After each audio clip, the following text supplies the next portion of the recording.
Alright, Assalamualaikum warahmatullahi wabarakatuh and salam sejahtera guys. Welcome back to your chemistry lesson. Okay guys, for today's lesson, I'm going to start with satu jenis gas.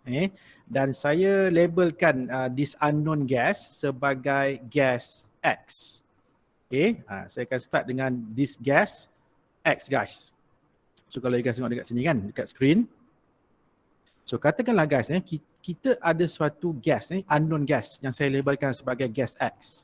And this gas guys, kita masukkan di dalam satu container. Okay, kita masukkan dalam satu container and this container dia ada piston dekat atas tau. Di mana the piston is movable lah, maksudnya piston itu boleh naik ke atas, piston itu juga boleh turun ke bawah ataupun dia boleh bergerak lah sebenarnya. Okay, dan inilah asalnya guys. So nampak? So the purple spheres here represent the molecules of gas X. Okay, pada peringkat awal apabila kita isi gas X into this container, pada mulanya, okay, the piston here ni atas guys, dia tak bergerak tau. Dia tak bergerak. Dia remains pada satu position yang tetap lah, pada fixed position. Okay, so pada permulaan, kenapa piston tu tak bergerak guys? Reasonnya sebab the gas pressure ataupun tekanan gas yang dikenakan oleh molekul X ni ataupun oleh gas X ni adalah equals to the atmospheric pressure outside the container. Kan? Ni maksudnya pada peringkat awal gas pressure inside adalah sama dengan atmospheric pressure outside. So that's why this piston is not movable. Piston itu tidak bergerak. Dia statik pada satu kedudukan yang tertentu. Okay guys, ini pada permulaan. Pada permulaan. And then guys, apa kita buat tahu seterusnya? Okay, so apa kita buat seterusnya adalah kita tambahkan lagi guys, kita tambahkan lagi more of gas X. Katakanlah kita ambil satu balang gas X ni, kita salurkan dengan satu pipe dan kita masukkan pada container itu, kita tambahkan lagi more of gas X. So apa yang berlaku guys? Apa yang berlaku adalah apabila kita tambahkan more moles of gas X ni guys, apa yang berlaku adalah this container kita buat this eksperimen ini pada room temperature. Pada room temperature. Jadi meaning that's why the temperature remains constant. Nampak guys, temperature tidak berubah. Okay, temperature tidak berubah. Yang kita ubah apa? Yang kita ubah cuma kita tambah more of X. Bilangan more of gas akan bertambah. Okay, so apa berlaku bila bilangan particles ataupun bilangan molecule of gas X ini bertambah? So ini akan mempengaruhi apa guys? Dia akan mempengaruhi frequency of collisions. Betul tak? Sebab apa? Sebab kalau guys tengok pada peringkat awal, volume masih tak berubah. Kan, volume masih tak berubah. Maksudnya bila kita tambah more of X ni, so apa yang berlaku adalah ruang masih sama. Tetapi bilangan molecule of gas X makin bertambah. So bila makin bertambah, so apa yang jadi adalah frequency of collisions akan increase. Okay, dan you guys pun dah diajar sebelum ni kan. Gas pressure adalah pressure exerted by apa? By the collisions of the gas particles ataupun gas molecules with the walls of the container. Jadi sekarang ni apa yang berlaku bila more of X are added, kan, lebih banyak X ditambah, kekerapan pelanggaran juga akan bertambah. So ini akan leads to apa guys? So ini akan leads to increasing gas pressure. Jadi apa yang berlaku adalah, okay, tadi gas pressure sama dengan atmospheric pressure. Tapi as more X is added into this container, so apa yang berlaku guys adalah gas pressure akan lebih tinggi daripada atmospheric pressure. So saya nak tanya guys, kalau gas pressure lebih tinggi daripada atmospheric pressure, what will happen to this piston guys? Pistonnya apa akan jadi? Dia akan bergerak ke atas. Yes. Jadi apa yang berlaku? Yes, piston itu akan bergerak ke atas. Kenapa bergerak ke atas? Disebabkan oleh hentaman ataupun the impact of the collisions antara gas particle dengan pada piston tersebut. Jadi dia akan push ataupun dia akan tolak piston tu naik ke atas. Okay, jadi this is what happen guys, nampak? Sebenarnya guys, kenapa dia akan tolak piston tu ke atas supaya Maksudnya dia punya volume akan bertambah sehingga apa guys? Sehingga itulah tadi. Gas pressure inside ataupun the gas pressure of X akan kembali sama semula dengan atmospheric pressure outside. And then barulah piston tu akan stop. Selagi mana guys pressure of gas tak sama dengan atmospheric pressure, selagi itulah piston itu akan keeps on going up, going up, going up. Dan dia akan stop finally apabila kedua-dua tekanan ini adalah sama.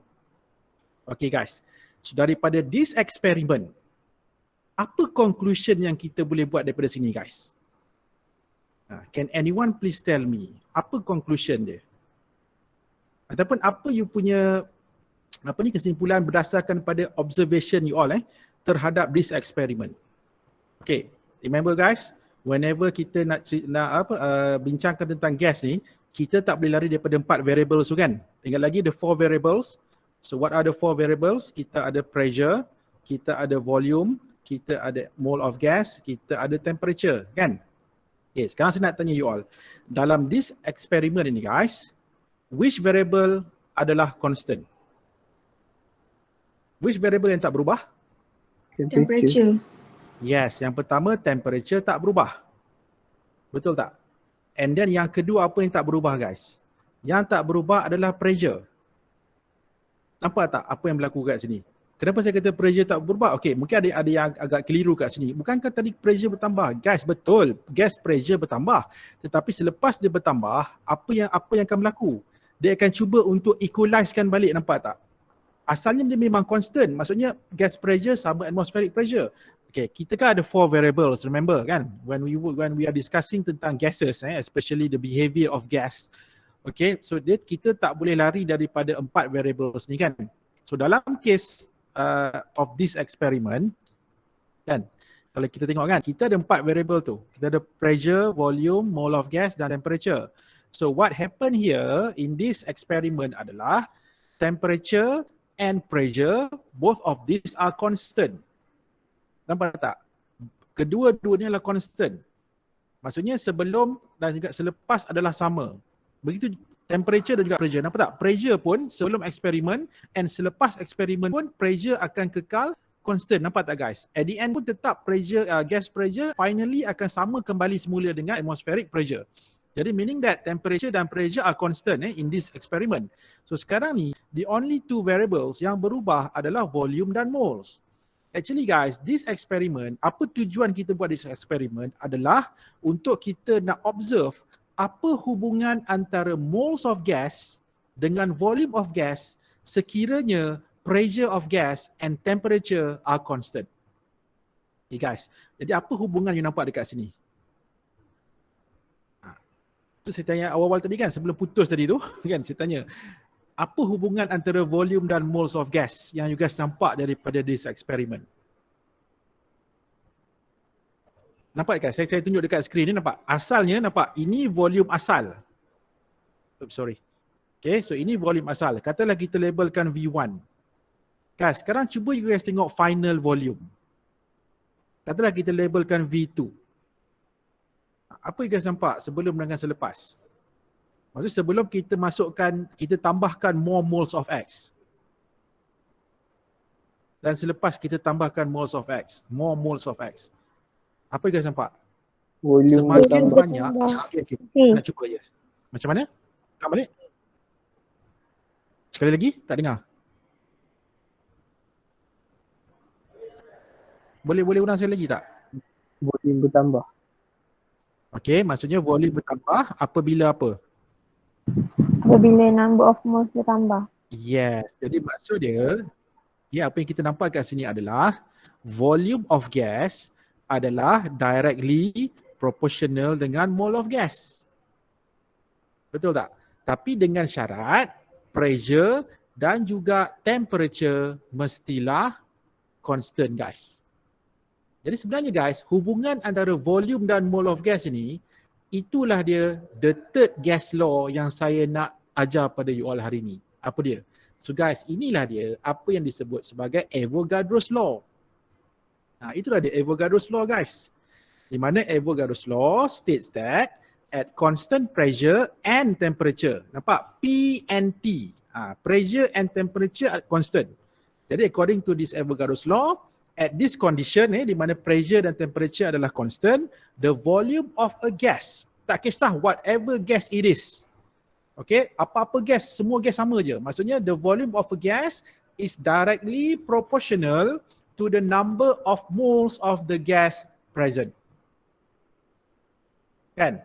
You guys boleh faham contohnya macam ni lah guys, macam kita tiup belon kan. Kalau you guys tiup satu belon, okay, belon tu dah mengembang.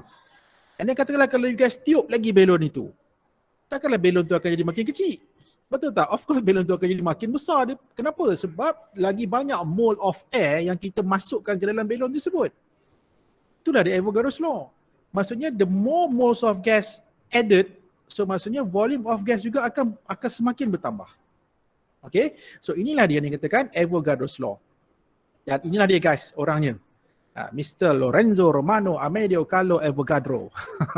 Di mana he was an Italian mathematical physicist. Dia lah yang memperkenalkan this law. Dan juga guys, inilah orang yang sama yang memperkenalkan kepada you all Avogadro's number. Yang you guys guna 6.02 times 10 to the power of 23 tu kan.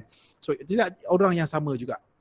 Okay, so guys, ini dikatakan the definition ataupun the statement of this Avogadro's law. So now let's look at the equation. Right. So sekarang guys kita tahu daripada Avogadro's law tadi dah dinyatakan bahawa volume of gas and moles of gas adalah directly proportional to each other. Dengan syarat pressure dan juga temperature must be constant ataupun fixed. Fixed tu maksudnya constant lah, telah ditetapkan. Okay, guys, nampak tak? Di sini pun kesemua empat variables tu ada. Ada P, ada T, ada V, ada N kan? So kita tak boleh lari guys. Cerita pasal gas mesti kena kaitkan dengan 4 variables ini. Okay, jadi daripada this hubungan ni, so apa kita buat? Kita boleh tuliskan macam ni tau. So kalau V berkadar langsung dengan N, so meaning that V over N, kita akan dapat suatu nilai yang constant. And from here guys, itulah yang datangnya this relationship. Iaitu V1 over N1 equals to V2 over N2. Guys, so inilah dia yang dikatakan application of inilah maksudnya equation untuk Avogadro's law. Okay, now let's look at a few questions so that you guys akan lebih fahamlah tentang macam mana kita nak apply this Avogadro's law. Right. So sekarang saya nak everyone please look at this exercise. Okay, this is not your tutorial question guys. Ini bukan soalan tutorial you all. Ini saya bagi soalan tambahan. Sebab dalam soalan tutorial you all tidak ada soalan yang berkaitan dengan application of Avogadro's law. So that's why saya tambahkan lagi lah soalan ni. Right. So now let's look at the question. Okay, cuba baca ni guys. Sama-sama kita bacakan soalan ini. Okay, so what do we have here? Kita ada 2 moles of chlorine gas. Okay, and these 2 moles of chlorine gas are kept in a cylinder with a piston. Maksudnya dia ada piston yang movable tu lah, boleh naik atas, boleh ke bawah kan. And the volume occupied by these 2 moles of chlorine gas adalah 49 liters. Okay, and then what happened to this chlorine gas terusnya when another 3 moles of chlorine gas is pumped. Okay, ataupun kita dipump masuk ke dalam silinder tersebut at constant temperature and pressure. Nampak tak guys? Another hint given to you here. Constant temperature and pressure. So dikatakan dekat sini, the piston moves upwards to accommodate the gas. Calculate the final volume of the gas. Okay, nampak tak? So di sinilah guys kita akan apply apa tadi? Avogadro's law. Okay, so macam mana kita nak buat? Right, so first thing that we need to do is tuliskan dulu guys this relation. Since kita nak apply Avogadro's law kan, jadi inilah the equation yang kita akan guna pakai. Maksudnya V1 over N1 equals to V2 over N2. So V1 adalah volume sebelum mole of chlorine gas ditambah. Dan juga N1 mewakili mole asal. Berapa mole tadi? 3 moles kan? Sebelum ditambah kan, 2 moles, 2 moles. Okay, yang ditambah tu yang ditambah 3 mol kan. Okay, and then V2 adalah final volume. Maksudnya final volume selepas mole of gas X itu ditambah. And inilah bilangan mol. Okay, yang inilah yang ditambah tu kan. Right, jadi kita akan gantikan atau kita akan substitute into this equation. So when you guys substitute into this equation, so nampak tak? Inilah apa yang berlaku. Nampak V1 49 liters, volume asal. Okay, N1 adalah mole asal. 2 moles kan? 2 moles of chlorine gas. Okay, and then V2 ini adalah final volume. So this is what we want to calculate. Okay, ini saya nak tekankan dekat sini. Kenapa N2 dia 5? Kenapa N2 is 5? Guys, sebab asalnya bilangan mol klorin adalah 2 mol. Lepas tu ditambah dengan 3 mol. So that's why selepas ditambah total mole of gas X berapa? 5 moles. Nampak tak? So that's why here kita bahagi dengan 5. Bukan bahagi 3 guys. Walaupun dikata itu ditambah 3 mol. Tetapi total number of this gas chlorine ini dah jadi 5 mol total. Dia punya total jumlah keseluruhan dia. That's why kita kena divide by 5. And then when you guys solve for this, okay, selesaikan ini. Inilah dia guys jawapan dia. And you guys akan dapat 122.5 liters. Okay, so kalau guys dah ikuti lesson yang saya dah share sebelum ni kan, di mana untuk Boyle's law, untuk Charles law, okay, siapa yang belum yang belum ikuti lesson tu, nanti bila free you guys boleh tengok lah video yang saya dah share itu adalah saya dah terangkan tentang Boyle's law, saya dah terangkan tentang Charles law dan juga saya dah terangkan tentang combined gas law. Okay, jadi yang mana belum tonton tu nanti boleh follow lah Okay, dan dalam lesson yang lepas tu juga saya akan mengingatkan pada you all lah. Maksudnya setiap kali kalau kita deal dengan this kind of problem especially melibatkan gases, so always identify the 4 variables kan. So nampak tak, dalam case ini apa yang constant? Dia dah bagi tahu pressure dan temperature. Jadi sekarang inilah apa yang berubah. Maksudnya hubungan antara volume dengan mol. Jadi apa law yang mengaitkan volume dengan mol? Avogadro's law. So that's why dalam this question guys, that's why kita akan apply Avogadro's law. Okay, jadi actually jadikan ini sebagai satu a good habit lah. Maksudnya kalau melibatkan gas, cuba you guys identify 4 variables ni. Okay, every time you guys want to solve the given problem. Alright, so let's move on. Okay, tadi saya dah terangkan kan apa itu Avogadro's law. Guys, tapi itu dalam satu point of view. So sekarang ni kita juga boleh express this Avogadro's law in another point of view. Dia benda yang sama, jangan kata dia berbeza pula. Dia benda yang sama. Cuma cara kita melihat kepada Avogadro's law itu boleh berlaku dalam 2 cara. Okay, tadi saya tunjukkan yang pertama. Okay, yang kedua, untuk kita nak express ataupun kita nak describe Avogadro's law ni guys, dia macam ni. Yang kedua ni kita juga boleh describe sebagai macam ni. At fixed temperature and pressure, equal volumes of any ideal gas contain equal number of particles ataupun equal number of moles of gas. Okay. Cuma yang kedua ni kadang mungkin you guys macam susah sikit nak digest benda ni kan. Tak apa, saya cerita macam ni. Okay. Contoh guys Okay. Dia sebenarnya masih sama tau. Still kita masih lagi menggunakan this relationship. Maksudnya V1 over N1 equals to V2 over N2. Masih lagi sama. Cuma sekarang ni apa kita melihat adalah kita lihat macam ni tau. Saya tunjukkan contoh lah, senang Okay. Guys. So cuba kita tengok dekat sini. Katakanlah kita ada satu reaction tau. We have a chemical reaction. Okay, kita ada reaction antara apa? Kita ada reaction antara 3 moles of hydrogen gas bertindak balas dengan 1 mole of nitrogen gas to produce 2 moles of ammonia. Okay guys ingat 3 moles of hydrogen gas bertindak balas dengan 1 mole nitrogen gas dan hasil ataupun the product adalah 2 moles of ammonia. Okay, nampak tak? Dalam Avogadro's law ni kan, dia dah bagi tahu volume of gas berkadar langsung dengan moles of gas. Jadi apa saya nak cuba tunjukkan kat sini kan, dia macam ni. Sekarang ni guys, cuba kita tengok dekat hydrogen. Daripada equation, hydrogen ada berapa mol? How many moles of hydrogen there? 3, 3. right? 3 kan? Ya, betul, 3. So 3 mole of gas, 3 moles of hydrogen gas ni guys, seolah-olah kita boleh gambarkan dia bersamaan dengan 3 molekul. Kalau kita nak kecilkan lagi dia punya kuantiti dia, sebab mol tu kan terlalu besar sangat kan dia punya kuantiti tu. Katalah kita ambil molekul. So kita boleh kaitkan dekat sini 3 moles of hydrogen sama seperti 3 molekul. Maksudnya kalau kita baca sekali lagi equation ni, macam inilah maksud for every 3 molecules of hydrogen akan bertindak balas dengan 1 molecule of nitrogen. So dia akan hasilkan 2 molekul ammonia. Nampak tak?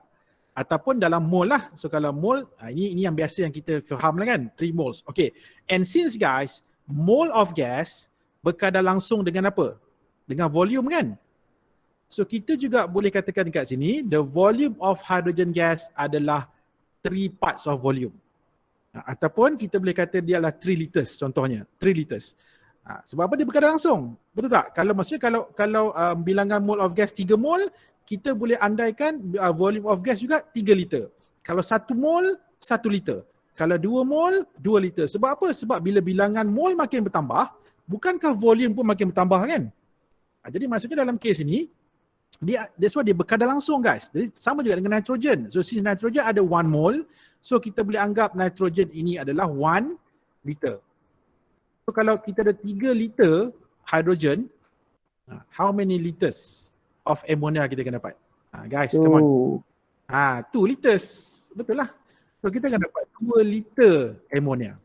Itu dia katakan volume berkadar langsung dengan mol. So ini satu cara lagi lah untuk kita nak melihat Avogadro's law ni, cuma daripada perspektif yang berbeza, different perspektif. Tapi tetap at the end kita still membicarakan benda yang sama. Okay. Tak apa, kita tengok satu contoh soalan lagi. Okay, now let's look at this second exercise question. Right, so what do we have here? Yang tadilah kita ada contoh, tadi kita ni benda yang sama. Kita ada nitrogen and oxygen gases react to form ammonia gas in the reaction. Okay, so given to you, so this is the equation guys. This reaction berlaku pada 1 atm. So ini apa guys? Ini mewakili pressure pada temperature 25 degree Celsius. So meaning that this reaction berlaku pada constant pressure pada constant temperature. Jadi P dengan T constant. Faham P dengan T constant. Ingat lagi the 4 variables. Jadi kalau P dengan T constant, sekarang yang berubah adalah volume dan mole. Kan kita ada volume dan mole. So that's why dalam this case, kita kena apply Avogadro's law. Okay, so right now what do we have here? Kita cuma ada 500 mil guys. 500 mil nitrogen. So daripada equation, 1 mol nitrogen, 3 mol hydrogen, 2 mol ammonia kan? Kan? 2 mol ammonia daripada equation. Tapi sekarang ni kita ada 500 mil guys. So ingat lagi tadi apa hubungan antara mol dengan volume? Berdasarkan kepada Avogadro's law berkadar langsung ataupun directly proportional. So kalau kita ada 1 mol nitrogen, kita juga boleh anggap dia sebagai 1 liter. Jadi kalau kita ada 1 liter nitrogen, 3 liter hydrogen, kita akan dapat 2 liter ammonia. Betul tak? Kan? Jadi sekarang ni soalan tanya, dalam kes ini berapakah volume hydrogen diperlukan sekiranya kalau kita nak sekiranya kalau kita gunakan 500 mil of nitrogen. Jadi macam mana kita nak buat? Jadi macam inilah. Jadi according to Avogadro's law tadi kan, 1 mol, 3 mol, 2 mol. Ini kalau berdasarkan kepada equation. Right, dan kita dah bincang Avogadro's volume berkadar langsung dengan mol. Jadi kalau 1 mol samalah dengan 1 liter. 3 mol, 3 liter, 2 mol, 2 liter. Kan? Tapi sekarang ni kita ada berapa mol nitrogen? Kita ada 500 mil saja. So kalau 500 mil ataupun 0.5 liters, so berapakah volume of hydrogen needed? Supaya kita akan dapat tindak balas tu berlaku dengan lengkap. Guys, berapa? Macam mana nak buat ni? Bahagi 2 lah. Betul tak? So kita ada 1 liter, kan? Kalau 1 liter perlukan 3 liter. Tapi kalau 500 mililiter perlukan 500 kali 3, jawapannya 1500 liter ataupun 1.500 liter ni, salah. 1,500 mililiter. Banyak sangat tu 1,500 liter. 1,500 mililiter ataupun 1.5 liters. So nampak tak? So maksudnya kalau kita cuma gunakan 500 mil saja, so therefore resurrection perlukan maksudnya dia perlu bertindak balas dengan 1.5 liter hydrogen gas. Nampak tak guys? Itu yang dikatakan Avogadro's law dekat sini. Okay? Right, so this is another cara lah untuk kita nak melihat ataupun untuk kita nak apply this Avogadro's law. Okay guys, okay. So ini pula untuk ammonia lah. Jadi ammonia kalau 500 darab 2, so 3 liter lah kan. Jadi 3,000 liters. So therefore the volume of hydrogen required, kalau sekiranya kita menggunakan 500 mil nitrogen adalah 1.5 liters required ataupun 1,500 milliliters. Okay. So inilah dia yang dikatakan Avogadro's law. Alright. So kesimpulannya dekat sini guys, ingat untuk Avogadro's law ini kan, tak kisah whatever gas it is, okay, bilangan mole of gas akan berkadar langsung dengan volume. So that's why guys, itu yang datangnya apa yang guys belajar, ingat lagi tak molar volume? Guys ingat lagi kan molar volume? Apa molar volume? At STP kan, 1 mole of gas occupies berapa liters guys? 22. Berapa liter? 22.4 liters kan? Ingat lagi? Ini kan molar volume. Nampak tak? Kenapa disebut sebagai molar volume? Sebab dia adalah volume untuk 1 mole gas. Sekarang kita tengok apa yang kalau kita tulis statement ni guys, sebenarnya ini adalah keempat-empat variable tu, PV and T sebenarnya. Sebab apa? Sebab at STP apa temperature ni guys? STP dia punya temperature adalah ni guys, 0 degree Celsius ataupun 273 Kelvin. And then standard pressure berapa? Standard pressure adalah 1 atm. Okay? Dan apa hubungan antara mole of gas dengan volume of gas? Jadi 1 mole of gas, tak kisah whatever gas it is, nampak tak? Kalau you ada 1 mole helium, you ada 1 mole nitrogen, you ada 1 mole oksigen. Selagi mana bilangan mole adalah sama, selagi mana condition adalah sama, ketiga-tiga gas ni nampak tak? Kita letak dia pada standard temperature and pressure pada STP. Cuba guys tengok volume ni berapa. Ketiga-tiga gases ni, these three gases mempunyai the same volume, which is 22.4 liters. Sebab apa? Sebab volume of gas dia berkadar langsung dengan mole. Katakanlah kalau kita increasekan, okay, kita tambah more of this helium, more of this nitrogen, more of this oxygen kan. So apa berlaku? Volume dia akan bertambah. Okay, so itu yang dikatakan the concept ataupun Avogadro's law tadi guys. Alright.